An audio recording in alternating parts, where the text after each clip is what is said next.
बिस्मिल्लाहिर्रहमानिर्रहीम। स्टूडेंट्स, आज हम जो सेशन था जूम का वो तो हो गया, क्रैश हो गया।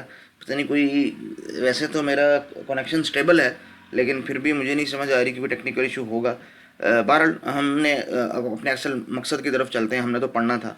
तो देखें, क्वेश्चन आपके पास ये है कि observe the following C F G and using the constructive algorithm to build an P D S for any C F G. और ये हमने नॉन डिटर्मिनिज्म के चैप्टर के अंदर पढ़ा है।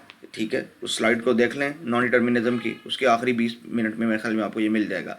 सो you have to construct an N P D A on your notebook. और notebook के ऊपर इसलिए करना था कि अगर आप उसको बनाएंगे नहीं तो आपको एग्जैक्टली अंदाज़ा नहीं हो पाएगा कि एग्जैक्ट कितनी स्टेट्स आपको पुश पॉप की या रीड की चाहिए। और इसी क्वेश्चन के ऊपर इसी सी एफ जी के ऊपर 3 क्वेश्चन थे।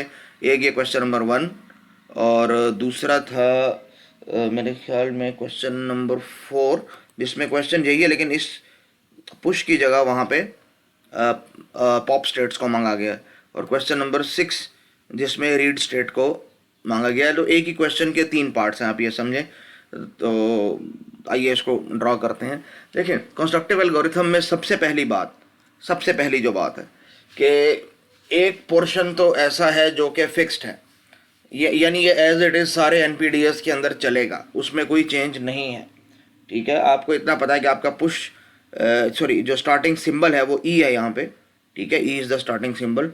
तो अब आप उसको आसानी से ड्रा कर सकते हैं। सबसे पहले होगा क्या, यू हैव टू स्टार्ट, एक स्टार्ट स्टेट आपको चाहिए। ठीक है, और उसके बाद आपको एक पुश स्टेट चाहिए। ठीक है, और उसके बाद आपको एक पॉप स्टेट चाहिए, और उसके बाद आपको एक रीड स्टेट चाहिए, और फिर एट द एंड आपको एक्सेप्ट स्टेट चाहिए। और ये सब आपस में लिंक्ड होंगे। ठीक है, तो ये वाला यानी एल्गोरिथम के मुताबिक ये वाला काम तो है। हम एल्गोरिथम के प्रूफ को डिस्कस नहीं कर रहे हैं, ये याद रखिएगा। हम सिर्फ ये डिस्कस कर रहे हैं कि एल्गोरिथम क्या है। तो एल्गोरिथम ये है कि आपने सबसे पहले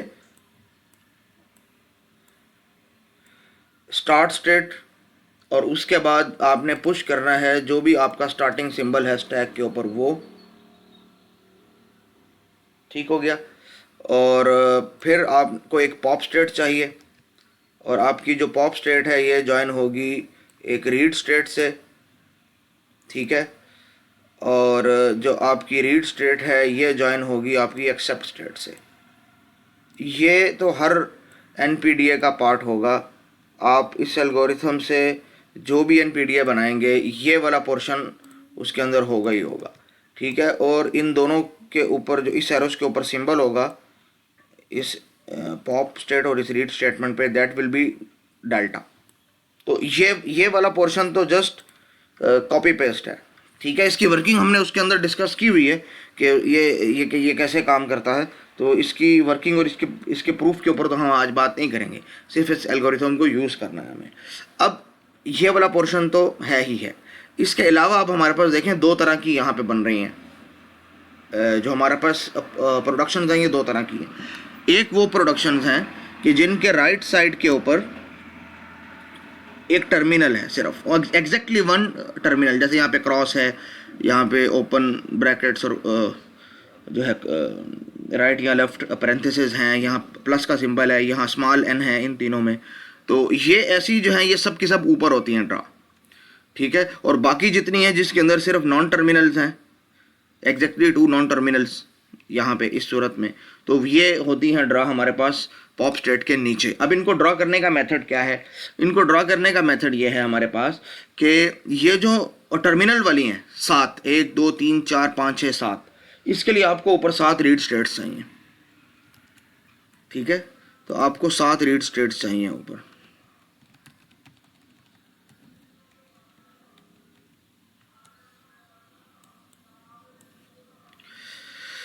तो 7 रीड स्टेट्स बनानी पड़ेंगी अब आपको इसके लिए। 1 2 3 4 5 6 7 जगह यहाँ पे हमारे पास अपने हिसाब से ही होती है, लेकिन बहरहाल हमारा काम चलेगा। तो ये 7 रीड स्टेट्स चाहिए इसको। ठीक है। और इनमें से हर रीड स्टेट जो होगी ये सॉरी ये pop state in her read state से ज्वाइन होगी। तो आपको इसका मतलब 7 एरोस भी चाहिए, ठीक है। आप इनको ज्वाइन करेंगे,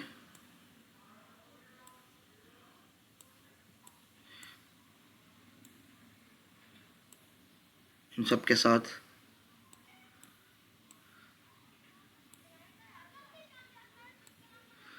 में असल डिस्कशन वाला क्वेश्चन तो यही था, बाकी क्वेश्चन तो इसमें सिंपल सिंपल थे सारे, ठीक है। बहरहाल हम इस पर अपना वक्त लगाएंगे ताकि आपको पता चले कि आपने ये करना कैसे। तो ये भी हमारे पास यहाँ पे आ जाएगा। ये हो गई 4 और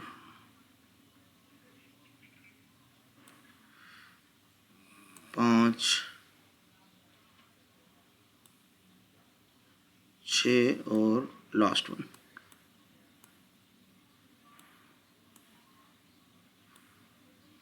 7, ठीक है। 7 रीड स्टेट हो गई। और अब हमने क्या करना है, इन पे सिंबल्स क्या होंगे, इन पे सिंबल्स क्या होंगे। इन पे सिंबल्स होंगे ये इनके जो प्रोडक्शन की लेफ्ट हैंड साइड होती है, यानी यहाँ पे हमारे पास PLRX ET और F होंगे। ये यानी वो जो 7 प्रोडक्शंस के जो लेफ्ट हैंड साइड है, यानी उसके जो सिंबल है जिसको एक्सपेंड कर रहे हैं, वो यहाँ पे हमारे पास होंगे, ठीक है। तो मैं अभी 1 2 ही करके आपको दिखाऊंगा, बाकी नहीं करके दिखाऊंगा, बाकी आप खुद ही समझ जाएं, ठीक है। चले कर ही लेते हैं, अगर शुरू किया काम तो।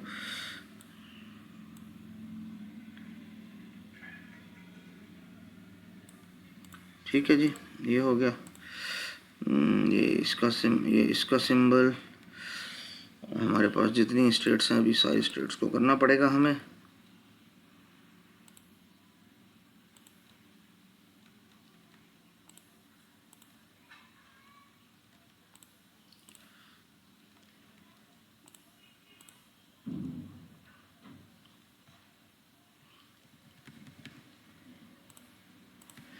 और ये हर एक के ऊपर सिंबल आ गया। अब ये सिंबल कौन कौन से है हमारे पास।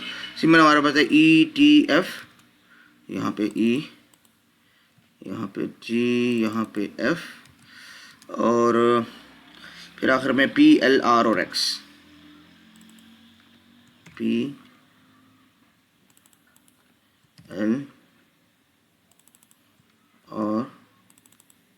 और X, ठीक है। अच्छा, अब ये तो हो गया इस रीड स्टेटमेंट के लिए इनपुट, लेकिन इस रीड स्टेटमेंट के लिए आउटपुट क्या होगा। आउटपुट हो गया इन्हीं के कॉरेस्पॉन्डिंग जो ये राइट हैंड साइड पे जो टर्मिनल है, ये इससे आउटपुट हो रहा होगा, ठीक है। तो ये भी आसानी सी बात है, लेकिन हम इसको देख लेते हैं। अच्छा, लेकिन ये आउटपुट हो के जाएंगे कहाँ, तो ये एक अलग इशू है। तो आउटपुट हो के ये जाएंगे यहाँ पे, ये इस पॉप स्टेट से पहले ज्वाइन करेंगे इन सबको, ठीक है।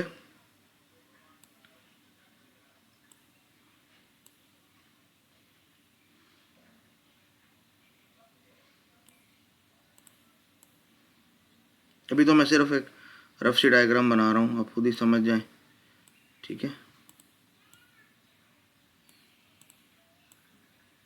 ये सारे के सारे जाएंगे वहाँ वहीं पे, ठीक है। तो ये सारे के सारे इससे लिंक्ड होंगे इसी एक मेन लाइन से, ठीक है।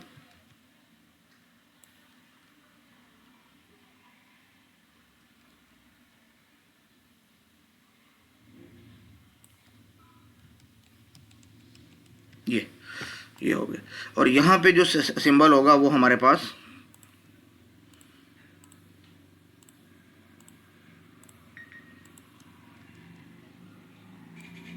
जो आउटपुट सिंबल से वो होंगे हमारे पास।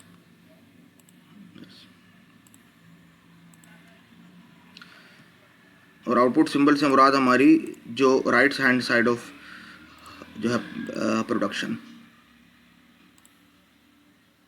अब वो जो भी उसके कॉरेस्पॉन्डिंग है वो आप यहाँ पे उसको लिख लें, मिसाल के तौर पे ई टी और एफ, ई टी और एफ, इनके राइट हैंड साइड पे था एन, तो आप इन सब पे एन लिख लेंगे, इन तीनों पे, ठीक है। और पी एल और आर और एक्स, इसमें क्या है, प्लस लेफ्ट राइट पैरेंथेसिस है और फिर मल्टीप्लाई है, तो P फॉर प्लस और X for multiply and L is for left parenthesis and R is for right parenthesis. ये हो गया, तो ये सारी की सारी लिंक्ड हो जाएंगी इससे।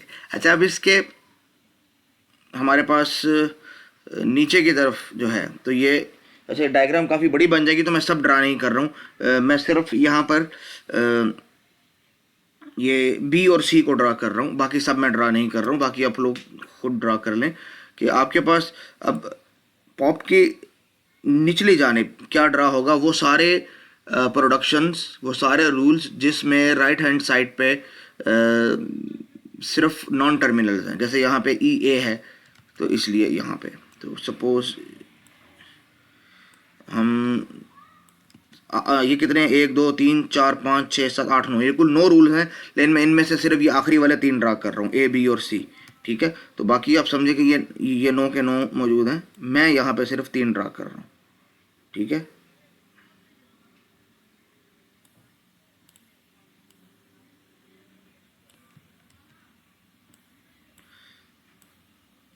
मुझे ड्रा करना है ए बी और सी के लिए। This is for a and this is for B,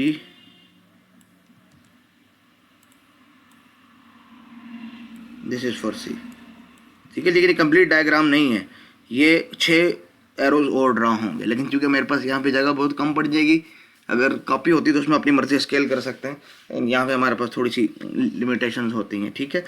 तो यहाँ पे अब हमें करना क्या है, देखें ए एक्सपेंड होता है P और T में, तो आपको P और T को पुश करना है, लेकिन इन रिवर्स ऑर्डर, ठीक है। वो रिवर्स ऑर्डर से क्या मुराद है, अब मैं आपको बताता हूँ।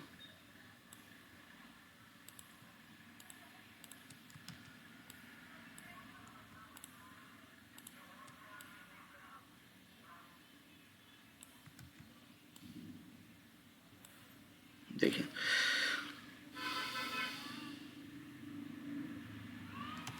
तो A एक्सपेंड्स टू PT, तो आप PT के बजाय इसको पहले पुश करेंगे T और फिर पुश करेंगे P। वर्किंग इसकी ऐसे क्यों है कि हम पहले लेक्चर में डिस्कस कर चुके हैं, उसको रेफर कीजिएगा। और B रेफर्स टू XF, ठीक है, तो F पहले और X बाद में, बस ये ऑर्डर इसका रिवर्स होगा और कोई इसमें नहीं है। और C एक्सपेंड्स टू ER है, तो R ई बाद में और R पहले, ठीक है। और इसी तरह ये सारे के सारे ज्वाइन हो जाएंगे।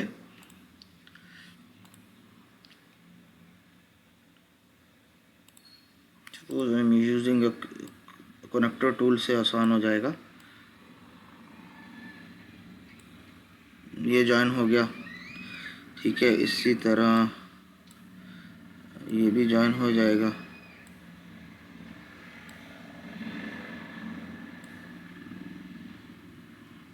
और ये तीसरा भी ज्वाइन हो जाएगा। और कनेक्टर टूल की एक अपनी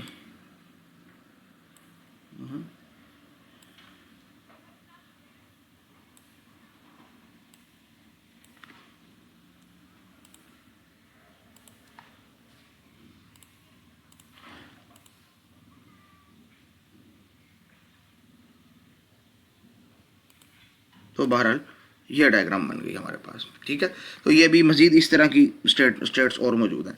तो अब इस तरह की डायग्राम के बाद ये आपका NPTEL मुकम्मल हो गया, ठीक है। सपोज़ वो 6 इंक्लूड करके, अब आपसे क्वेश्चन ये है कि टोटल पॉप स्टेट्स कितनी हैं। तो देखें, पॉप स्टेट सिर्फ एक ही हो सकती है, और इस एल्गोरिथम के अंदर हमारे पास सिर्फ एक ही पॉप स्टेट होती है, ठीक है। और अगर आपसे ये पूछा जाता है कि ये बताएं टोटल रीड स्टेट्स कितनी हैं, तो आपको पता है कि टोटल रीड स्टेट्स 1 2 3 4 5 6 7 और ये 8 हैं इसके अंदर। तो आप बता सकते हैं कि टोटल रीड स्टेट हमारे पास 8 हैं, ठीक है। और आपसे पूछें टोटल पुश स्टेट्स कितनी हैं,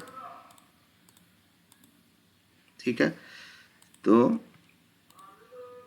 इनको आप काउंट करके बता सकते हैं टोटल पुश स्टेट्स आपके पास कितनी है। ये देखें, ये कुल हमारे पास रूल्स हैं यहाँ पे 9 और हर एक के अंदर 2 लेटर्स पुश हो रहे हैं। तो 9 2 18 और एक स्टार्ट सिंबल को भी यहाँ पे पुश किया जाता है। टोटल ये 19 पुश स्टेट्स होंगी, ठीक है। तो इस क्वेश्चन का जो आंसर है, जो पूछ रहा है टोटल रीड स्टेट्स कितनी हैं, पहले हम इसको कर लेते हैं पॉप और पुश स्टेट को। तो पॉप वाले का आंसर क्या होगा, ओनली 1, ठीक है। और जहाँ पे आपसे ये पूछ रहे हैं कि पुश स्टेट्स कितनी होंगी, तो दैट विल बी 19, ठीक है। 7 तो आपके सामने है, बाकी मैंने आपको बता दिया कहाँ से आएंगी, ठीक है। स्टार्ट और एक्सेप्ट स्टेट एक ही होगी। वो पूछें रीड स्टेट कितनी होंगी। देखिए रीड स्टेट का एक आंसर तो यह है कि 1 2 3 4 5 6 7 8, ये 8 होंगी। लेकिन अगर आप चाहें तो अपना आंसर थोड़ा सा चेंज भी कर सकते हैं, ठीक है। तो ये 8 तो हो सकती हैं। ये देखें, इन दो का आउटपुट सिंबल जो है वो है n। तो अगर आप इसको इस तरह से कर लें, ये रीड स्टेटमेंट उड़ा दे और ये इसको पॉइंट कर ले कि व्हेनेवर देयर इज ई और टी, तो उसके राइट साइड पे n आ जाएगा। तो देखें, उन दो का काम हमने एक रीड स्टेट से ले लिया। तो अगर किसी ने इसका आंसर लिखा था 8 स्टेट्स तो वो भी ठीक है, और किसी ने लिखा है 7 स्टेट्स तो वो भी ठीक है, और किसी ने लिखा है 6 स्टेट्स तो वो भी ठीक है। तो 6 7 8 इसके तीनों आंसर ठीक हैं, क्योंकि इतने तो कम से कम चाहिए, उससे कम नहीं हो सकते, ठीक है। इस रीड स्टेट को भी आप उड़ा सकते हैं, इसलिए तो ये 6 स्टेट्स वाला आंसर भी ठीक है। और उसकी वजह क्या है कि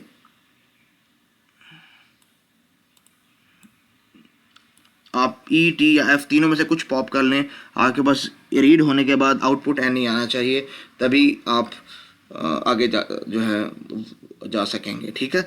तो अगर किसी ने 6 स्टेट्स लिखा है रीड तो भी ठीक है, 7 लिखा है तो भी ठीक है, और 8 लिखा है तो भी ठीक है। ये तीनों पॉसिबिलिटीज़ हैं और क्वेश्चन के अंदर मैंने तीनों का मार्जिन रखा है, ठीक है। क्वेश्चन अभी चेक नहीं हुए क्योंकि और बहुत लोड बहुत ज़्यादा था।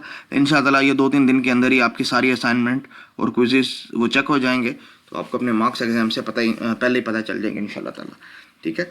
तो ये था वो हमारा क्वेश्चन, बल्कि 3 क्वेश्चन नंबर 1 4 और 6, ठीक है। अब हम अपने चलते हैं बाकी क्वेश्चंस की तरफ।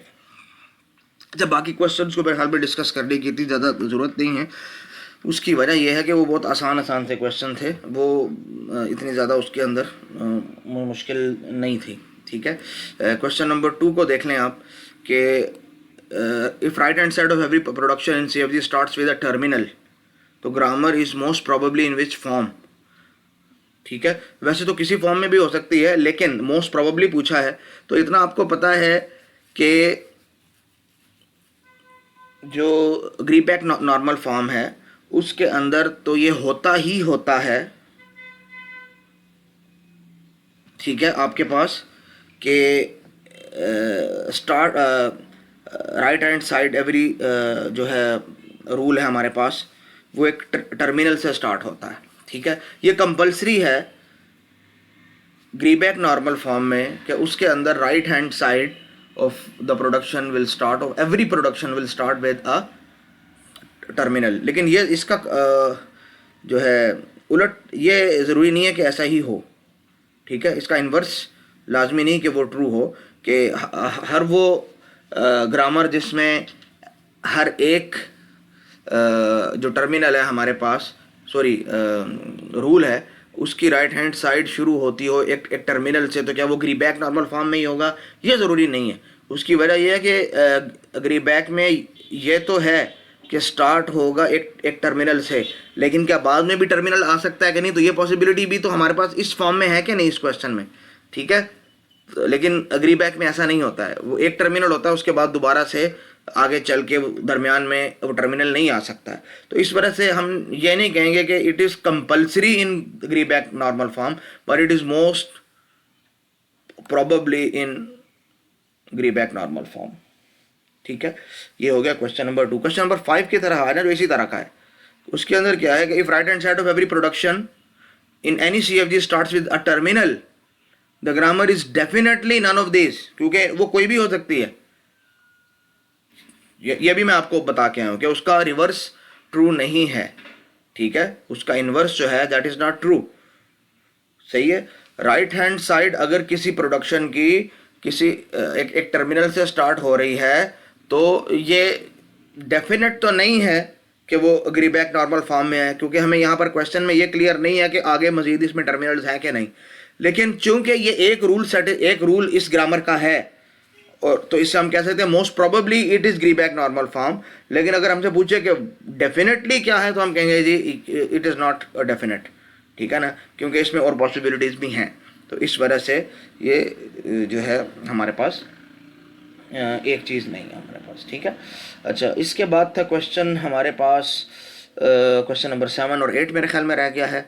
क्वेश्चन नंबर 7 क्या है कि A B can be a valid right hand side of any production in regular grammar. तो रेगुलर ग्रामर के अंदर आपने रूल पढ़ा है कि अगर टर्मिनल आएगा तो वो बिल्कुल at the right extreme right of right hand side होगा, ठीक है, और उससे पहले जो है हमारे पास नॉन टर्मिनल हो सकते हैं, और एक भी हो सकता है, ज़्यादा भी हो सकते हैं। तो इट इज़ अ वैलिड जो है ना प्रोडक्शन।